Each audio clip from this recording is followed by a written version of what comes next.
les damos la bienvenida a este curso taller de investigación. Mi nombre es el doctor Edinson Hurtado Niño de Guzmán, soy actual asesor en metodología de temas de investigación de la Facultad Inca Garcilaso de la Vega, docente en posgrado en talleres de investigación y director de la Escuela de Investigación Social SAC, HNG. Para dar inicio al curso tenemos que presentar que la misma se va a llevar en 4 módulos, son 4 sesiones que vamos a brindarle. Y estas 4 sesiones se dividen en 4 partes fundamentales de la estructura de la investigación, ¿no? En este primer módulo que le vamos a ofrecer, vamos a abordar la importancia de la investigación científica, la importancia que esto tiene en la labor de los fiscales y la relevancia de un problema de investigación. Asimismo vamos a abordar el lado de la epistemología como instrumento metodológico de una investigación y cerraremos con la formulación de un problema de investigación. Entonces empezamos, ¿no? ¿Por qué investigar? ¿O por qué es importante la investigación?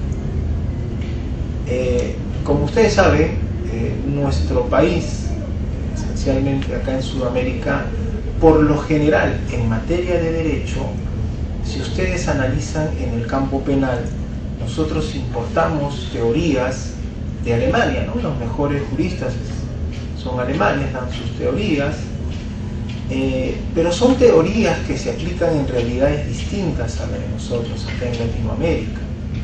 En materia civil se importan mucho las teorías italianas, también de realidades distintas a las de nosotros. Entonces una investigación ayuda a generar nuevas teorías, pero propia de nuestra realidad. Es por eso que investigar constituye una herramienta fundamental para la evolución de un país. Y hoy en día, a raíz de la ley de la SUNEDU, nueva ley universitaria, con la creación de la SUNEDU, se fomenta mucho la investigación.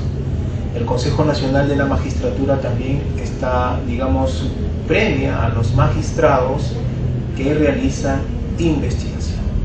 Y si ustedes analizan, también el Congreso ha reformado, ha hecho una reforma legislativa en el sentido de que las normas, las propuestas que se presentan al Congreso tienen que tener por lo menos una investigación que lo respalde. Es decir, por el lado del Poder Judicial, la Corte Suprema tiene la facultad, la potestad legislativa para hacer propuestas, y también en el caso del Ministerio Público lo tiene el Fiscal de la Nación.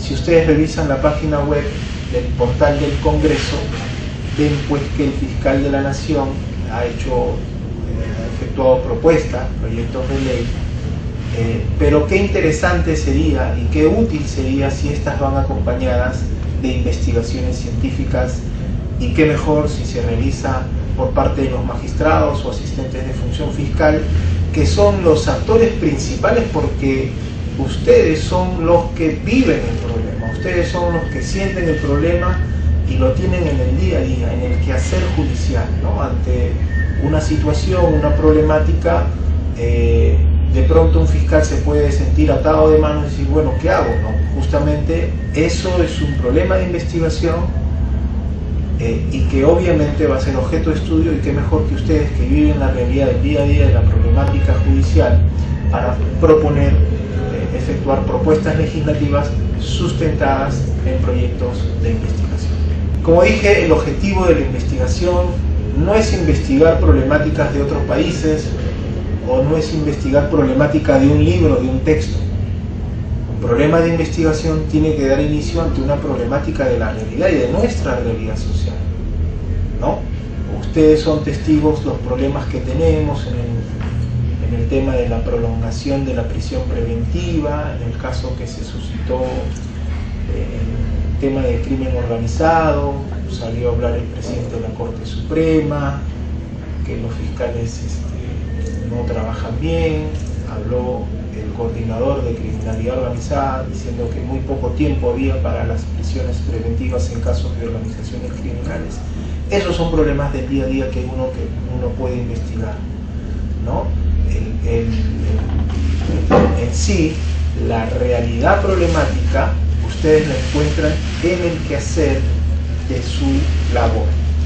Y obviamente el propósito de esta investigación es que se mejore el sistema de justicia, ¿no? Que este sistema de justicia sea realmente eficaz, para a partir de ahí una persona pueda encontrarle un mejor desarrollo a su trabajo, a su desenvolvimiento dentro de la administración de justicia.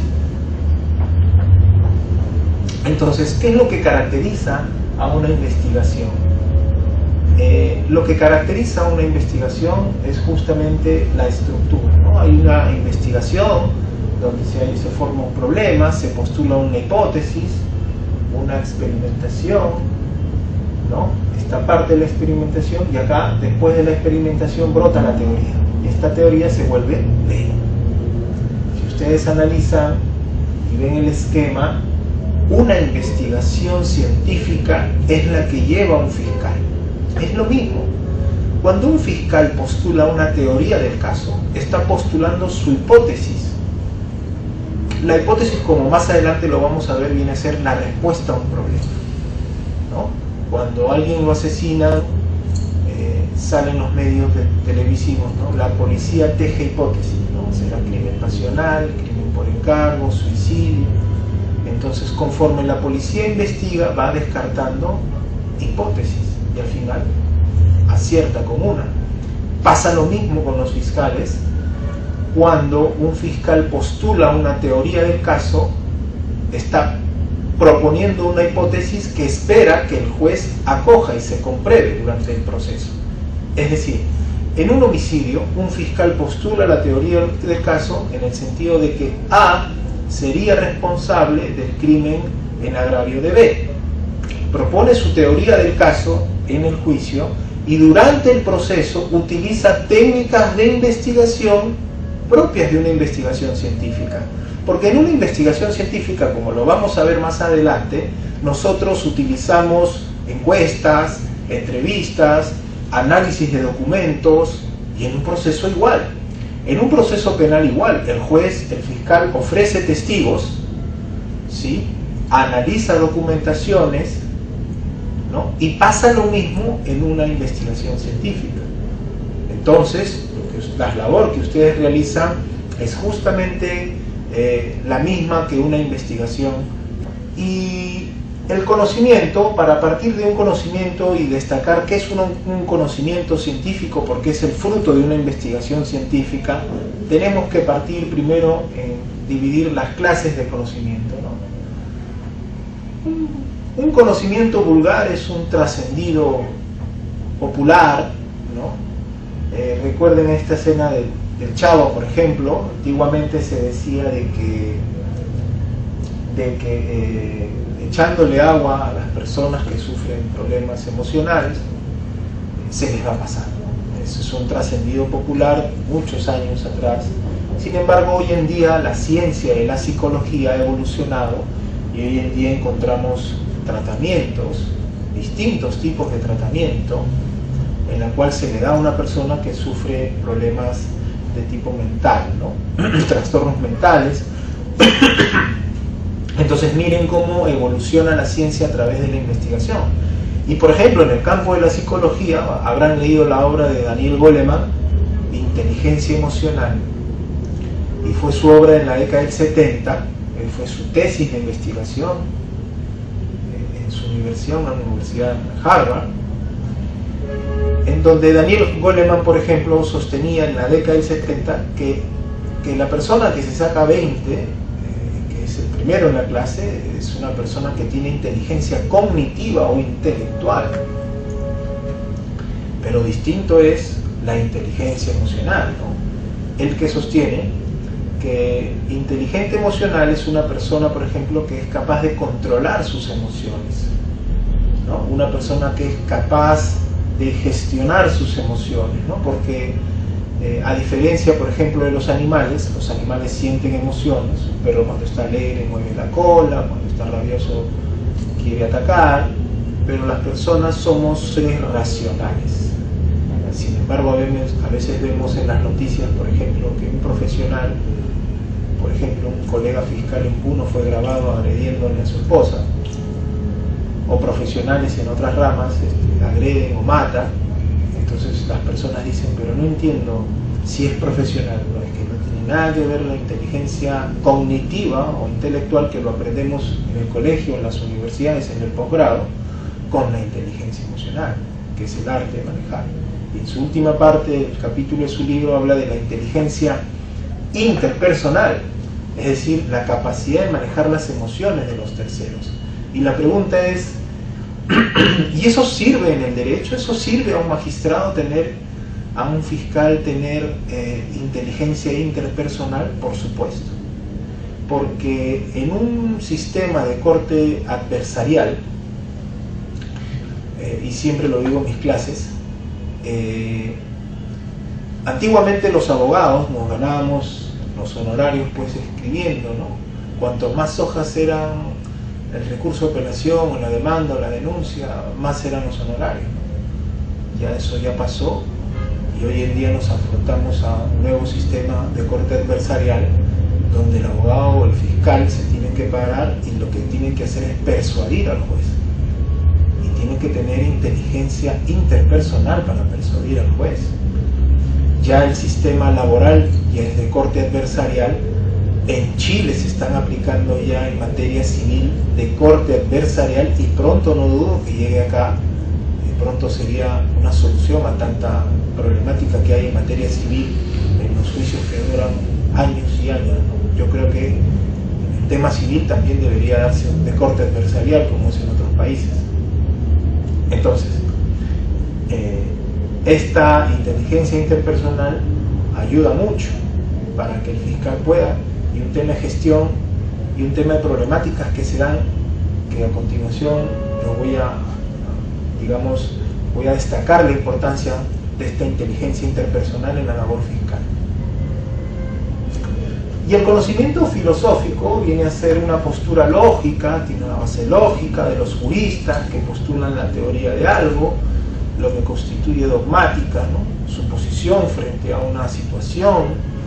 Pero esta posición, este pensamiento filosófico que viene a constituir un debate, viene a constituir un postulado de ideas lógico, puede ser rebatido a través de otro postulado, pero queda ahí en el debate de ideas. Es lo que se destaca en una investigación dogmática, ¿no? En una investigación dogmática yo analizo qué dice A, qué dice B, qué dice Roncin, qué dice Jacob, qué dice Schunemann, qué dice Hesmer, y solamente analizo, y queda en eso, en el análisis. Es puro conocimiento dogmático, puro conocimiento filosófico. Pero lo esencial en una investigación científica es que si estos conocimientos sirven en nuestra realidad social. Y es ahí donde sale el conocimiento científico, porque el conocimiento, estas teorías, si se pueden aplicar a la realidad, pues obviamente va a servir de utilidad, ¿no? Estas teorías que nosotros importamos y que de alguna forma lo aplicamos de acá, vamos a investigar si efectivamente serían útiles a nuestra realidad social.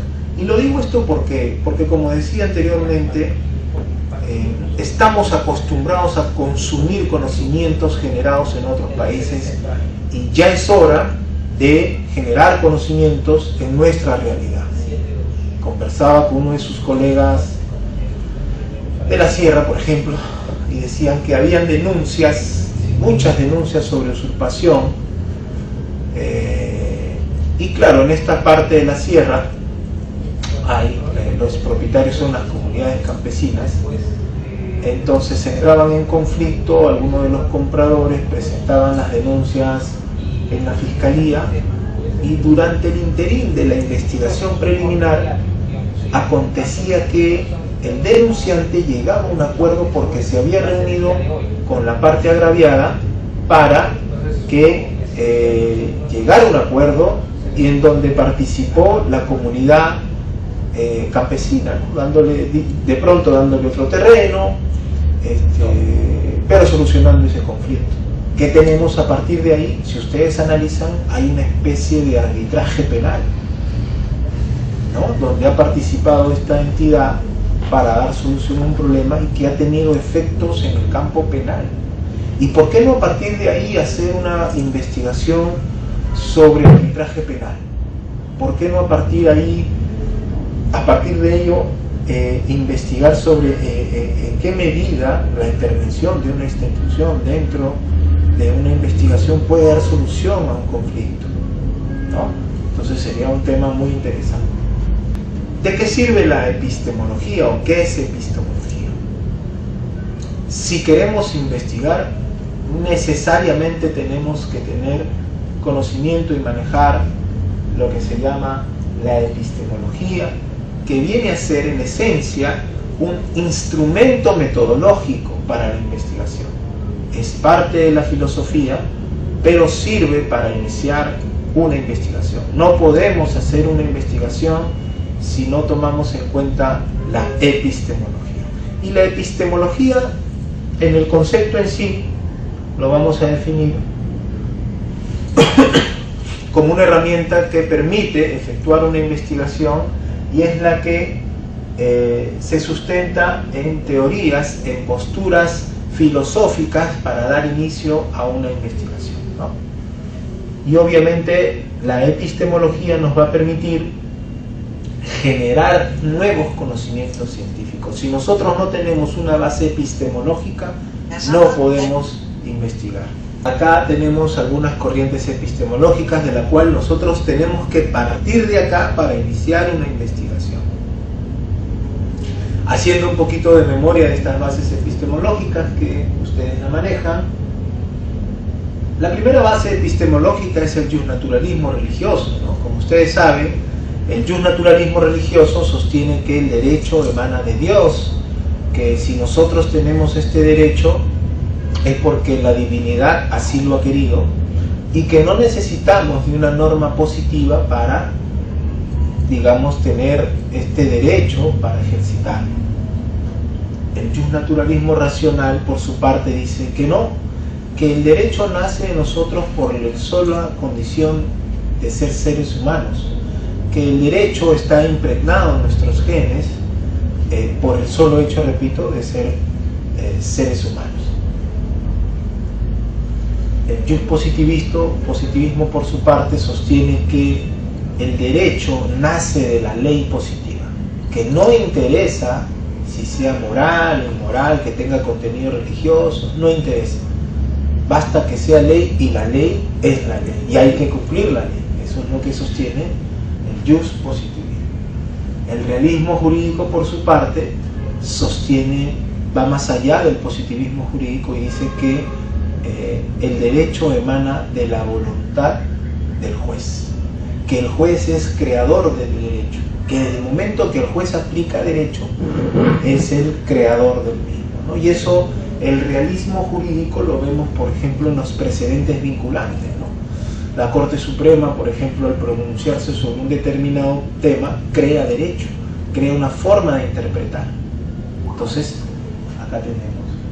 El neoconstitucionalismo es una nueva de las corrientes en materia constitucional que se dice que la norma tiene que ser interpretada, la norma, digamos, infraconstitucional, tiene que ser interpretada a la luz de los principios constitucionales. El neoconstitucionalismo, como ustedes saben, sostiene que no estamos en un estado de derecho. En un estado de derecho que es propio del positivismo jurídico, el juez aplica la ley. Entonces el neoconstitucionalismo dice que estamos en un estado constitucional, social y democrático de derecho, donde prima la Constitución. Y más aún, hay otras corrientes que dicen que vivimos un estado convencional, constitucional y democrático de derecho donde debe de primar la norma internacional, que está basada en, ¿no?, sustentada en pactos o tratados internacionales. Por eso es que hoy día se habla de, ya no de control difuso, sino control convencional. Es decir, ya un juez, al aplicar una norma o interpretar una norma, tiene que hacerlo a la luz de estos tratados internacionales. Base epistemológica. El existencialismo jurídico. El existencialismo jurídico sostiene que el derecho no nace de la persona por el solo hecho de ser una persona, sino que se aplicará o se dirá que tiene derechos en la medida que ésta pueda ejercer su libertad. Si este derecho lo ejerce en libertad, entonces se entenderá que hay derecho. La parte subjetiva de la persona, que sostiene que si una persona puede ser responsable de un acto, pues también tiene la libertad de elegir qué es lo que quiere hacer. Y este existencialismo jurídico lo vamos a ver, por ejemplo, en los casos de el enfoque de género, ¿no? En Argentina, como vamos a ver a continuación, cuando un niño quiere ser niña, se dio un caso de una niña Luana, quiso ser mujer, nombre de mujer, y se dio en Argentina un tema de cambió la norma, se creó esta norma para que darle ese nombre a este niño que quiso ser niña, en el caso de Luana, que lo vamos a ver más adelante. El garantismo, ¿no?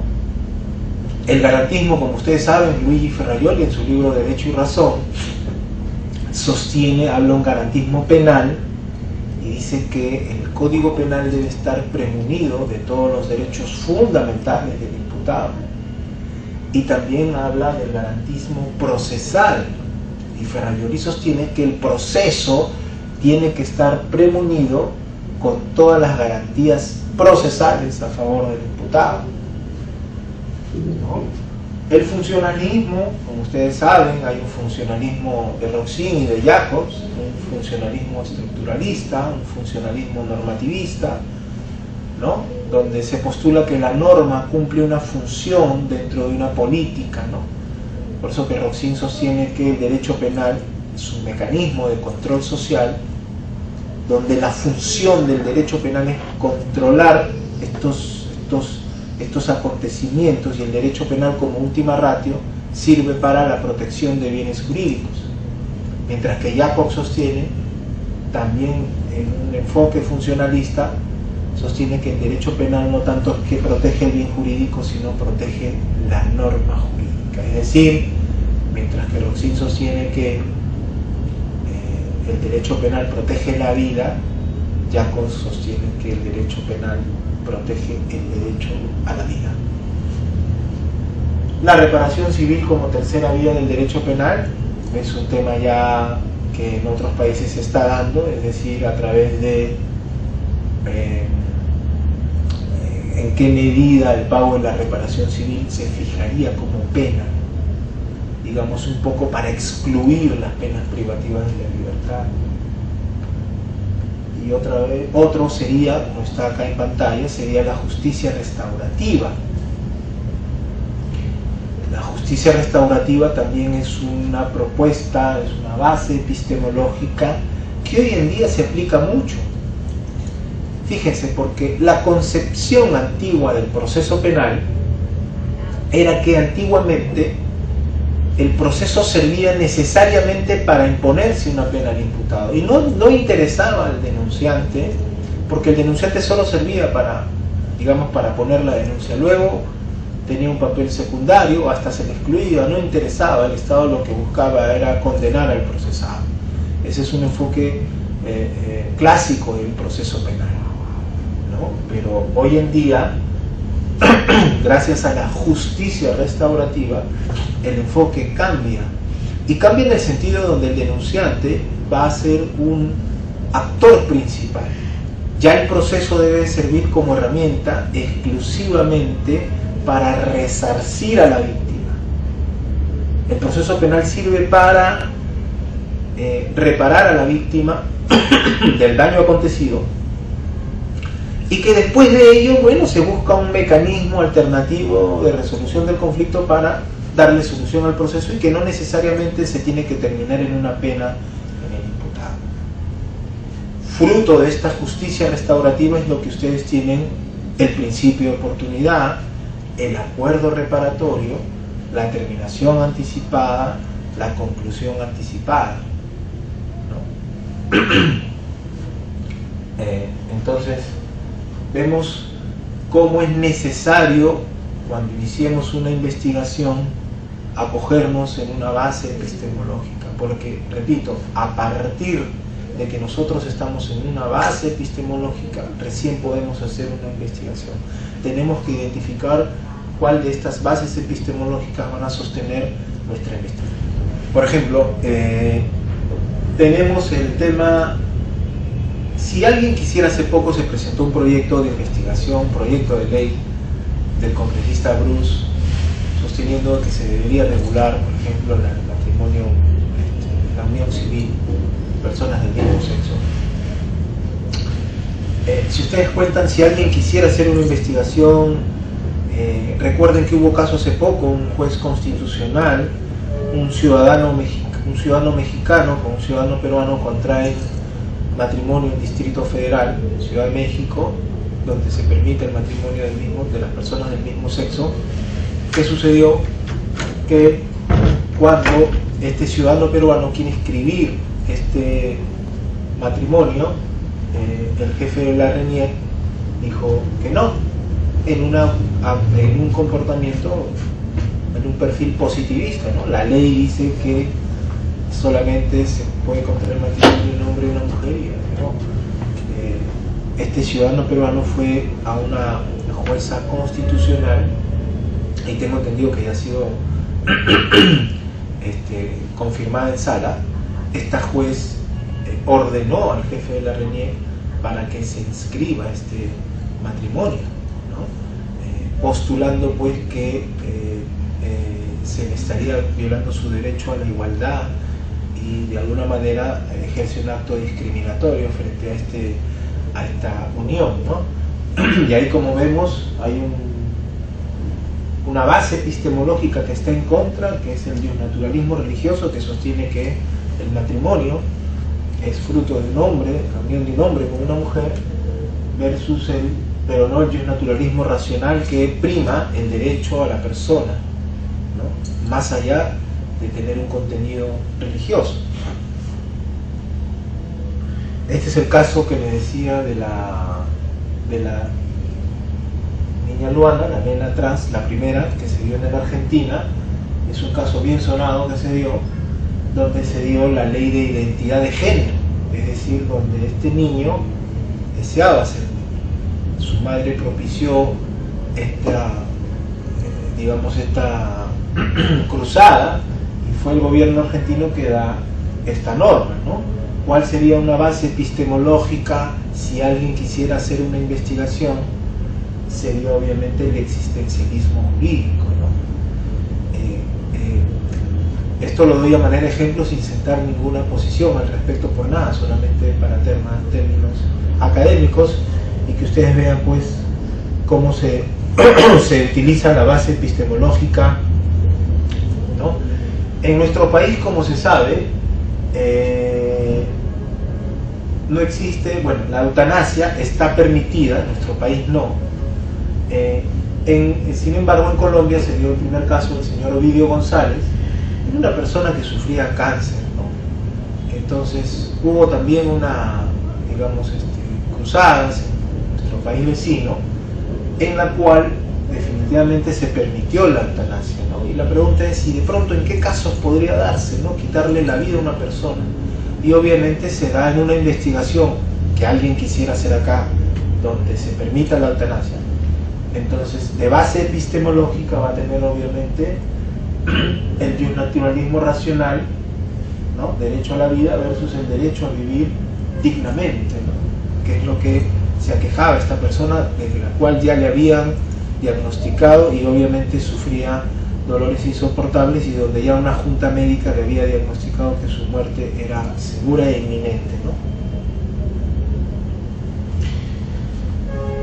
El otro caso que, por ejemplo, en el tema del vientre de alquiler, ¿no? Se dio un caso también de estas personas que alquilaron el vientre a otra mujer, y ¿qué pasó? Que cuando se expide el certificado de nacimiento y esto se escribe en la RENIEC, el doctor había certificado que le había consignado el nombre de la madre gestante.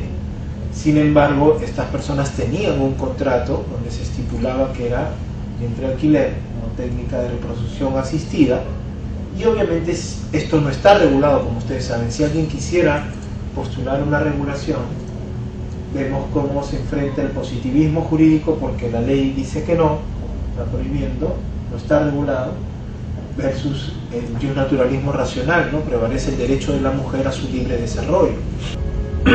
Igual, el tema del aborto, por ejemplo, ¿no? Como ustedes saben, en otros países está despenalizado el aborto hasta cierto tiempo, y se han basado en estudios científicos en los cuales han determinado que hasta cierto tiempo no hay vida humana, según estudios de la Organización Mundial de Salud. Y claro, si hasta cierto tiempo no hay vida humana, y la función del derecho penal es proteger un bien jurídico, al no haber un bien jurídico que proteger, entonces es por ello que se despenaliza. Esto no ha llegado acá, obviamente, y como ustedes saben, había una propuesta de movimientos, ONGs, en la cual postula pues, que se debería despenalizar el aborto en casos de violación, porque también está probado que mujeres que han sido violadas sufren tremendo impacto emocional, traumas emocionales, y digamos engendrar un hijo producto de una violación. Han hecho investigaciones al respecto y han demostrado que el nacimiento del bebé incrementa este impacto emocional, este trauma emocional, y obviamente lo que se propone es que se despenalice, ¿no? Ahí, como vemos una disputa en base dogmática del justnaturalismo cristiano, ¿no? La iglesia es la que se opone al aborto, versus un justnaturalismo racional, porque están haciendo que prima el derecho a la mujer, a su integridad psicológica, ¿no? Que es primero, y obviamente sustentada en estudios científicos, ¿no? Esto es lo que permite una investigación. Esta investigación, solo a través de una investigación vamos a evolucionar como país, como Estado. Si ustedes recuerdan, la primera concepción, regulación de los delitos de abuso sexual, por ejemplo, si ustedes revisan las primeras regulaciones, el abuso sexual no podía ser cometido por el esposo, porque se entendía que era parte de su derecho. También las mujeres que tenían, dudosa reputación, tampoco podían denunciar. Y aunque ustedes no lo crean, antiguamente estaba regulado que si el agresor sexual se casaba con la víctima, se eximía de pena. Aunque ustedes no lo crean. Fue gracias a estudios de una investigación científica que hizo la Defensoría del Pueblo, donde entrevistó a estas personas, estas víctimas de agresión sexual que se casaban, y recogieron relatos pues escalofriantes, ¿no? Que muchas de ellas habían sido presionadas por los padres, donde recibían incluso hasta amenazas, y es a partir de esa investigación que se suprime el matrimonio entre el agresor sexual con la víctima para eximirse de pena, ¿no?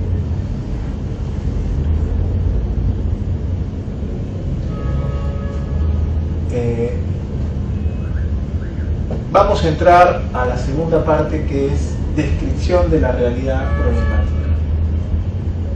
En esta realidad problemática, en este punto, lo que vamos a hacer nosotros es consignar toda la información, las bases estadísticas, ¿no? Si queremos hacer una investigación para, digamos, hacer una propuesta de ley diferente porque hay mucha corrupción, ¿cómo justificamos que hay mucho? De los antecedentes. Estos datos los sacamos de páginas, portales de Ministerio de Justicia. Incluso ustedes tienen en la página web de la Fiscalía ¿no? También estadísticas, ¿no? Sobre índices de delito, mucho delito de robo, extorsión, sicariato. Entonces, en la realidad problemática de una investigación, ustedes ahí consignan toda la parte estadística que acredite pues que el problema está latente y existente.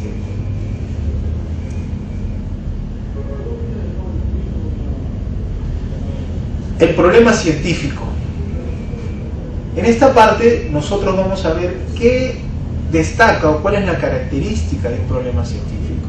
Y un problema científico, como dije anteriormente, tiene que ser un problema de relevancia, tiene que ser un problema de la realidad en la cual ustedes viven.